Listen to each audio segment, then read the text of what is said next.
Hi dear student, myself Khan sir. Today we will try to solve some of the problem from the chapter called hydrocarbon. Actually this is chapter from the organic chemistry, and right now we will try to solve some of the numerical which is asked in NEET 2020. Okay, so first of all we will read the problem and then we will try to solve it. Okay, so problem क्या है पहले हम देख लेंगे. Which of the following alkane cannot be made in a good yield by the Woods reaction. Okay, तो basically Wurtz reaction जो होती है वो क्या होती है, इसमें जो हमारा अल्कीन है, 2 molecule of alkene is react with the sodium in ether and gives symmetrical alkene with 100% yield. Okay, so the problem is like that all the alkene should be symmetrical, then they will provide the 100% yield. Okay, so right now they ask, इसमें उन्होंने पूछा है कि ऐसा कौन सा alkyne है जो हमें 100% yield नहीं देगा. ठीक है, अब जितने भी अल्कीन है यहाँ पर, जितने भी इवन नंबर में है वो सब अच्छे से यील्ड देंगे, मतलब 100% के आसपास देंगे, और जो इवन नंबर ऑफ कार्बन उसमें नहीं है वो हमें 100% यील्ड नहीं देगा. तो इन तीनों के स्ट्रक्चर हम पहले निकालेंगे. So that Ca single bond. ठीक है, तो डाइमिथिल इधर CH3, दैट इज CH3, यहाँ पर CH3 और आपका ये CH3 और यहाँ पर आपका CH2. आप देख रहे होंगे कि ये जो कंपाउंड है इसमें सब में जो है क्या है, इवन नंबर ऑफ क्या है, कार्बन है. Okay, so actually they will provide the 100% yield. ये पहला प्रोवाइड करेगा. एन ब्यूटेन भी क्या है, CH3, CH2 और CH3, ये भी है. इसमें even number of carbon atom है तो ये भी 100% यील्ड देगा.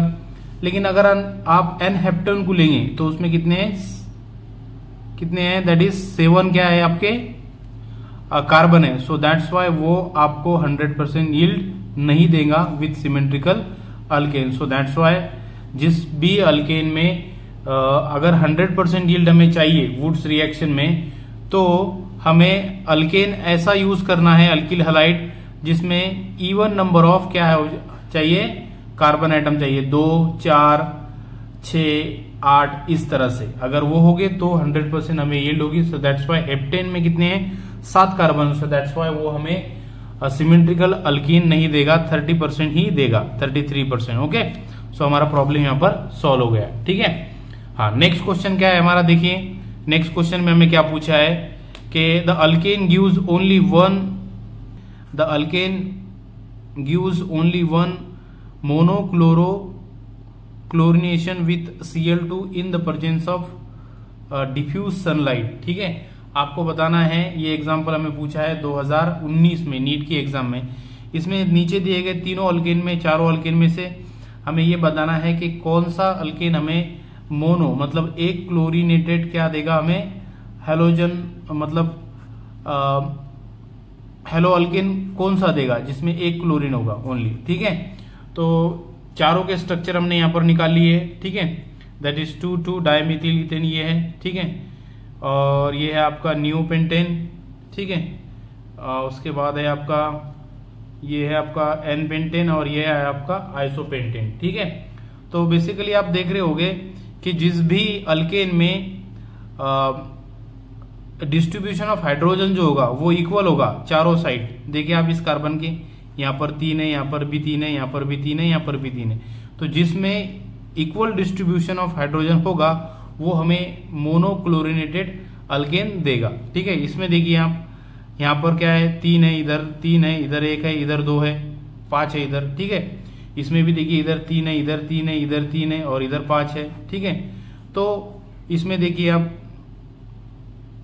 तो इस तरह से हाइड्रोजन वही हमें जैसा कि जिसमें सेम नंबर ऑफ क्या हो गए, हाइड्रोजन हो गए, उस तरह का अल्कीन हमें क्या देगा, मोनोक्लोरिनेटेड हमें अल्कीन देगा। ठीक है, हेलोजन के साथ अल्कीन हमें मिलेगा। ठीक है, तो ये वो हमारा आइसोपेंटेन हमें देगा। ठीक है, तो ऑप्शन नंबर जो बी है हमारा वो करेक्ट आंसर है। ठीक है, बिकॉज उसमें चारों side number of hydrogen atom जो है वो क्या है, इक्वल है। ठीक है, so that's why it will provide the monochlorinated alcohol to us. Okay, first problem देंगे। दूसरा प्रॉब्लम में क्या पूछा गया है देखिए, और ये AIPMT 2010 में हमें पूछा गया है, in the following which of the most stable configuration of n butane. N butane के 4 कॉन्फ़िगरेशन हमें दिए है और आपको बताना है कि इसमें से सबसे स्टेबल कौन सा है। ठीक है, अब सबसे स्टेबिलिटी किस पे डिपेंड करती है, जिसमें लेस स्टेयरिंग हिंड्रेंस होगा। अब लेस स्टेयरिंग हिंड्रेंस जिसमें होगा जब बल्कि ग्रुप एक दूसरे से दूर होंगे। तो पहले में देखिए बल्कि ग्रुप जो है इसमें नजदीक नजदीक है थोड़े। ठीक है, यहां पर भी नजदीक है, यहां पर भी नजदीक है, और आप देख रहे होंगे कि जो बी ऑप्शन है, ठीक है, ये बी ऑप्शन में जो बल्कि ग्रुप है CH3 ये बहुत दूर है। सो दैट्स व्हाई ये जो बी नंबर का ऑप्शन है हमारा वो क्या है, हमारा करेक्ट आंसर है। मतलब जिसमें भी स्टेयरिंग हिंड्रेंस क्या होगा, कम होगा, वो ज्यादा स्टेबल हो गए। क्लियर है? सो इस तरह से हमारा ये प्रॉब्लम सॉल्व करने की हमने कोशिश की है। ठीक है, अब नेक्स्ट एग्जांपल हम देखेंगे, the compound X reacts with the O3 followed by the H2 ZnH2 gives the formaldehyde and 2-methyl propanol as the propanal as a product. तो कंपाउंड X क्या हो सकता है आपको बताना है।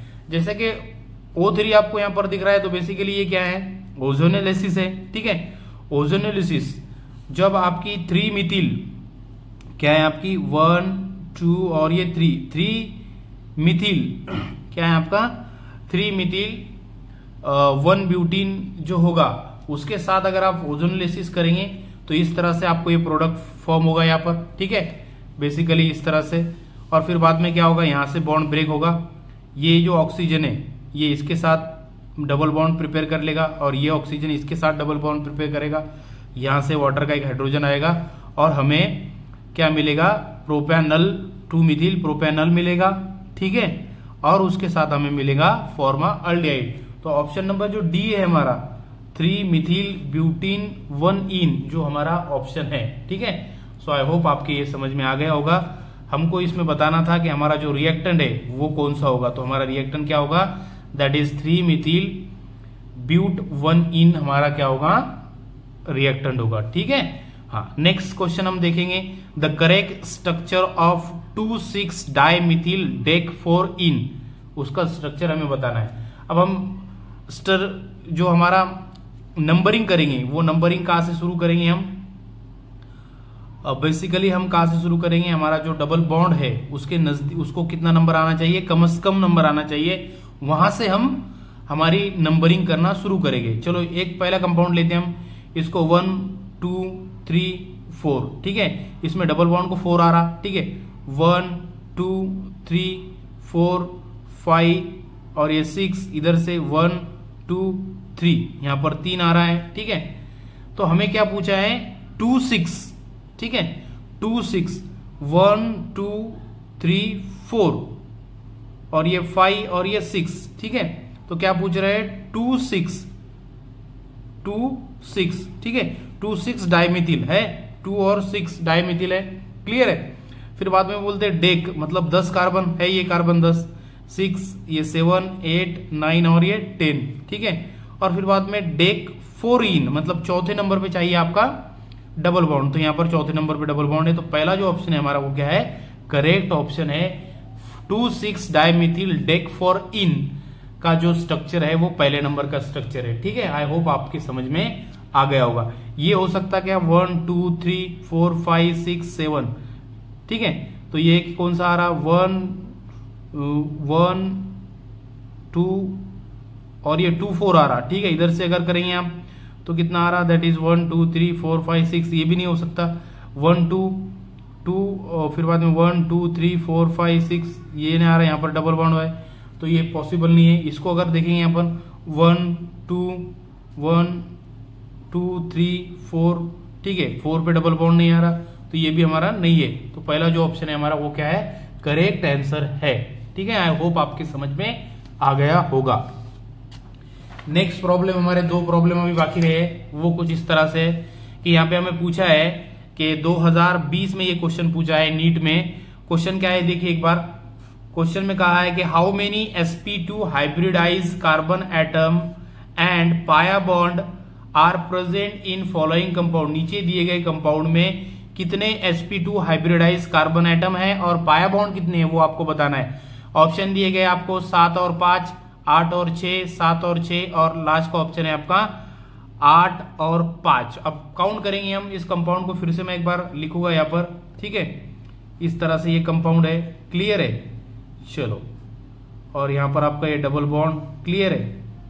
उसके बाद इसको थोड़ा अच्छे से और लिखेंगे अपन, ठीक है, O और ये आपका CH3 एक प्रकार का अनसैचुरेटेड ईस्टर है ये, ठीक है, इस तरह से है, ठीक है। अब जहां पर भी डबल बॉन्ड है वो क्या है, sp2 हाइब्रिडाइज है, ये भी sp2, ठीक है, sp2 sp2 sp2 sp2, ठीक है, क्लियर हो रही बात। और 1 2 3 और ये भी आपका sp2, ठीक है। तो मतलब क्या है 6 और एक यहां पर आपका डबल बॉन्ड जहां भी है ये भी आपका sp2 है, ठीक है।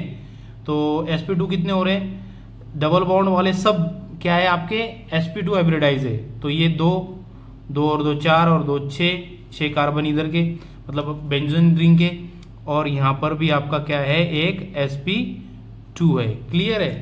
तो 1 2 होगी बात, समझ में आ गई आपके। तो क्या है ये क्लियर है, ठीक है। तो इस तरह से ये sp2 हो गया, ओके। उसके बाद हम देखेंगे ये नहीं हो सकता, ये यहाँ पर क्या है ट्रिपल बॉन्ड है, तो ये ओनली sp है। तो 7 तो हमें sp मिल गए, sp कितने हो गए 7, ठीक है। अब वो क्या बोलते हैं पाया बॉन्ड कितने हैं, तो ये 1 2 और ये 3 और यहाँ 1 4 और 1 5, ठीक है। तो पाया बॉन्ड की संख्या कितनी है, दैट इज 5। तो 7 और 5 ऑप्शन कौन सा है हमारा, that is option number A, ठीक है। आई होप आपके ये भी समझ में आएगा। जस्ट आपको क्या करना है, इसमें पाया बॉन्ड बताना है। जहां पर भी डबल बॉन्ड है उस कार्बन का सब sp2 हाइब्रिडाइज है, ठीक है। तो बेंजीन रिंग से हो गए 6 और एक यहाँ का, ठीक है। यहाँ का नहीं हो सकता है क्योंकि यहाँ पर है डबल बॉन्ड, क्लियर है। आई होप आपकी समझ में आ गया होगा। लास्ट का क्वेश्चन हम देखेंगे जो बहुत इंपॉर्टेंट है, most suitable reagent for the following conversion in, और ये पूछा है हमें 2019 की नीट के एग्जाम में। एग्जाम दिया है आपको, that is CH3 C triple bond C CH3, इसको कन्वर्ट करना है आपके सीस, आपका जो इस तरह से ये प्रोडक्ट है, ये प्रोडक्ट आपको किससे मिलेगा, ठीक है।